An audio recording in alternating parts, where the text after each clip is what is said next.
Godavari global university Rajahmundry engineering, agriculture, pharmacy, health sciences degree కోర్సులకు అడ్మిషన్లు జరుగుతున్నవి. నమస్తే, వెల్కమ్ టు సుమన్ టీవీ. నేను మానస. ఒక 13 ఏళ్ల అబ్బాయి సూసైడ్ చేసుకున్నాడు, అది కూడా వెబ్ సిరీస్ చూసి ఇన్ఫ్లుయెన్స్ అయ్యి. సో దీనికి సంబంధించి మనం డిస్కస్ చేద్దాం. మనతో పాటు ఉన్నారు ప్రముఖ సైకాలజిస్ట్ వీరేంద్ర గారు. వీరేంద్ర గారు నమస్తే అండి. నమస్తే డాక్టర్ గారు, ఒక 13 ఏళ్ల అబ్బాయి సూసైడ్ చేసుకున్నాడు.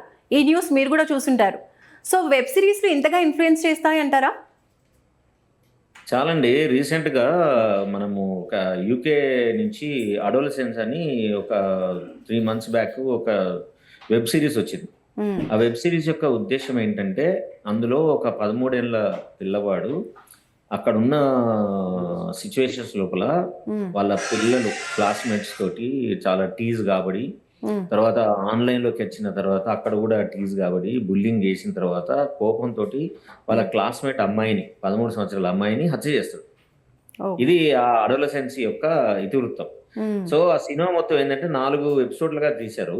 దానిలో ఏం చెప్పదలుచుకున్నానంటే, పిల్లలు అంటే టీనేజ్ వయసులో ఉన్న పిల్లలు ఎలాంటి స్ట్రెస్సార్కు గురవుతారు, ఎలాంటి విషయాలు వాళ్ళను బాగా ఇబ్బంది పెడతాయి, ఏ ఏ అంశాలు వాళ్ళను విపరీతంగా లోపల స్ట్రెస్ గురి చేసి వాళ్ళను చాలా ఏమంటారు అపథెటిక్గా తయారు చేసి వ్యక్తుల పట్ల, సమాజం పట్ల ఎంత కోపాన్ని కాబడతారు అనే విషయాన్ని గురించి చెప్పారు.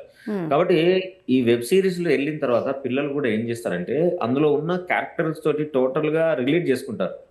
చేసి ఆమె చెప్పేవన్నీ కూడా నిజమే అనుకుంటారు. ఎందుకంటే ప్రీటీన్స్ వయసు లోపల మనకు మనిషి ఎదుగుతున్న క్రమంలో ఏ విషయానైనా సరే ఒక రేషనల్గా, ప్రాక్టికల్గా, రియలిస్టిక్గా, సైంటిఫిక్గా నిర్ణయం తీసుకోవడానికి ఉపయోగపడే బ్రెయిన్ భాగము ప్రీఫ్రంటల్ కార్టెక్స్ అంటారు. అది ఇక్కడ ఉంటుంది.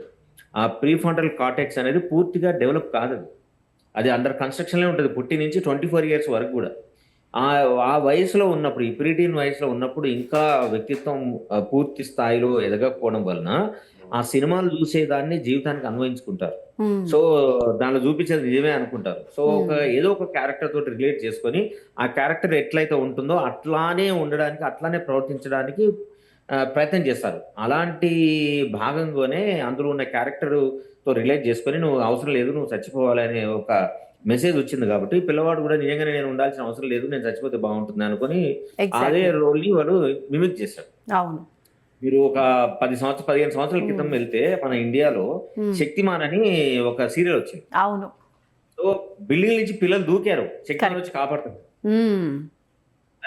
జపాన్ లో, అక్కడ వేరే దేశాల్లో కూడా చాలా మంది పిల్లలు ఈ కామిక్ రోల్స్ లో స్పైడర్ మ్యాన్, తర్వాత సూపర్ మ్యాన్ చూసి వాళ్ళు అట్లా దూకి నేను స్పైడర్ అయిపోతాను, సూపర్ మ్యాన్ అయిపోతాను, లేదా ఎవరు వచ్చి మమ్మల్ని కాపాడతారు అనే ఒక ఎల్యూషన్ లోకి వెళ్ళిపోయి చాలా మంది పిల్లలు చనిపోయారు. అవును. మరి ఇలాంటి వెబ్ సిరీస్లు ఇవన్నీ కూడా డేంజరస్ కదా సార్ పిల్లలకి. మరి పేరెంట్స్ ఏం చేయాలంటారు? వీటిని ఆపేయాలంటారా అసలు చూడడము?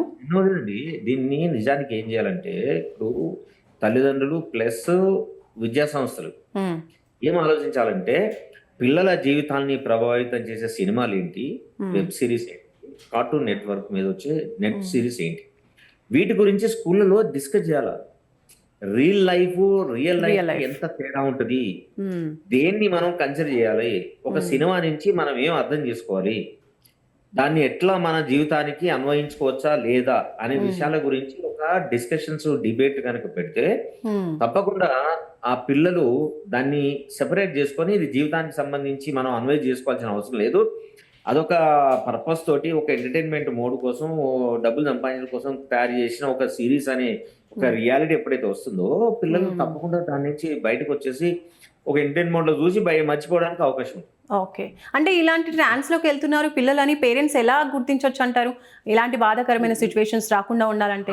లేదండి, చాలా మంది పేరెంట్స్ ఇప్పుడు చాలా కాన్షియస్ గా ఉంటున్నారు. వాళ్ళ పిల్లలకి మొబైల్ ఇవ్వకుండా, ఎక్కువసేపు నెట్ లో ఉంచకుండా, ఎక్కువసేపు కనుక మొబైల్ ఫోన్ అడిక్షన్ అవుతుందని చెప్పి భయపడి వాళ్ళతో పోట్లాడైనా సరే మొబైల్ ఫోన్ ఎక్కువ ఉండడానికి ఇప్పుడు ప్రయత్నం చేస్తున్నారు. చేయటం లేదని మనం చెప్పడానికి లేదు. కానీ దానికంటే ముందు పిల్లలకి మొబైల్ ఇచ్చే కంటే ముందే పిల్లలకు వాటి గురించి అవేర్నెస్ క్రియేట్ చేయాలి. మొబైల్ ఫోన్ యొక్క ఉద్దేశం ఏంటి, దాని లక్ష్యం ఏంటి, మనం దేనికోసం ఉపయోగిస్తున్నాము, అది దేనికి ఉపయోగించాలి. మనం ఏం చేస్తున్నాము, ఇంట్లో పేరెంట్స్ పిల్లల్ని మేనేజ్ చేయడానికి సమయం లేకపోవడం, ఆ స్కిల్ సెట్ లేకపోవడం, దానికి ప్రిపేర్డ్గా ఉండకపోవడం వల్ల పిల్లల్ని ఎంగేజ్ చేయడానికి మనం మొబైల్ ఫోన్ బేబీ సిట్టర్గా వాడుతున్నాం. కాబట్టి పిల్లలు కూడా ఏంది పుట్టి నుంచే వాళ్ళు మొబైల్ ఫోన్ వాడడం, మొబైల్ ఫోన్ వాళ్ళ జీవితంలో ఒక అంతర్భాగం అయిపోయింది. అవును. కాబట్టి వాళ్ళు మొబైల్ ఫోన్ తీసుకుంటే పిల్లలు తల్లిదండ్రుల పట్ల అగ్రెసివ్ గా మారి ఒక్కో ఇళ్లలో అవును, అలాంటి సిచ్యువేషన్స్ కూడా ఉన్నాయి. తల్లిదండ్రులు పిల్లలు తల్లిదండ్రులు కొట్టడం, లేదు ఇంట్లోకి వెళ్ళి పారిపోవడం, లేదంటే చాలా అగ్రెసివ్ గా బిహేవ్ చేసే సంఘటనలు కూడా మనం చూస్తున్నాం. అవును, అది రైట్. ఓకే, సో ఈ సిచ్యువేషన్ పై ఓవరాల్ గా మీరేం చెప్తారు సార్ ఫైనలీ? మనం ఏం చెప్తాం అంటే తల్లిదండ్రులకి ముఖ్యంగా వాళ్ళ పిల్లలు ఇంట్లో ఎన్ని గంటల పాటు మనము వాళ్ళను ఈ వెబ్ సిరీస్లు తర్వాత కార్టూన్ నెట్వర్క్ చూడడానికి అవకాశం ఇస్తున్నామో డెఫినెట్ గా దాని పట్ల తల్లిదండ్రులకు ఒక ఐడియా ఉండాలా, ఆడిట్ ఉండాలి. ఏం చూస్తున్నాడు, ఎందుకు చూస్తున్నాడు అనే దాని గురించి చర్చించాలి. వీలైతే తల్లిదండ్రులు కూడా పిల్లలతో కూర్చొని ఆ కార్టూన్ షోలు సాధ్యమైనంత వరకు చూడాలి. చూసి తర్వాత డిస్కషన్ పెట్టాలి. ఇది నిజం కాదు, ఇది రియాలిటీలో ఉండదు, ఇది ప్రాక్టికాలిటీ కాదు అనే విషయాన్ని పిల్లలకి ఎప్పుడైతే మనం చెప్తామో పిల్లలు చూసిన ఒక గంట సేపు చూసి ఇది మామూలుగా ఉంది అని వదిలేస్తారు. మనం అట్లా కాకుండా మన పని మనం చూసుకోవడానికి కోసం పిల్లల్ని మొబైల్ ఫోన్ ఇచ్చి వాళ్ళని ఎంగేజ్ చేస్తే పిల్లలు చివరికి ఏం చేస్తారో వాళ్ళకి తెలియదు. చాలా చిన్న మనసులు ఎదిగిన వ్యక్తిత్వం, వాళ్ళు ఆ రోల్ నుంచి రిలేట్ చేసుకుంటారు. ఆ సీరియల్ కూడా వాళ్ళ జీవితాన్ని విపరీతంగా ప్రభావితం చేసేందుకు ఎక్కువ అవకాశం ఉంటది.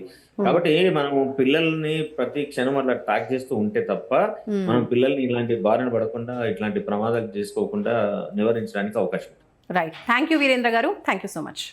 సో చూస్తున్నారు కదండి, పిల్లల్ని పెంచడం కష్టమైపోయింది అని అనేవాళ్ళు పేరెంట్స్, ఇప్పుడేమో పిల్లల్ని కాపాడుకోవడం అనేది కష్టమైపోతుంది అనాలేమో ఈ న్యూస్ చూస్తే.